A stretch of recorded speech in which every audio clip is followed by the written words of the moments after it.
Мен мысалы 210-да 110 деген давлениемен келдім. 2 аяғым басқызбайтын еді.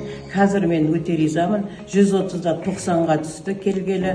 Аяғымды лестницадан шыға алмайтын едім. Қазір лестницадан 2 аяғымды тең басып көтеріле аламын. Мен қазір аяғым жақсы. Бүгілуге келді. Көп рахмет айтам. Шын ниетімен. Көп рахмет. Басым деген.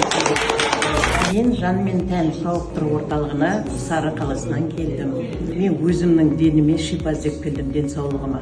Мұнда келгенде маған өте қатты ұнағаны, таңғы 5-те тұрып, жүгіріп, денемізді қыздырынып, содан кейін келгеннен кейін медитация, әртүрлі жаттығулар жасаймыз. Өзімізге біріншінде қиын болғанмен артынан үйреніп кеттік, өте жақсы. Және Ахметбек Нұрсила ағайдың айтқан әрбір лекциясын тыңдап, содан өзімізге керектерін түртіп жазып алып жүрдік.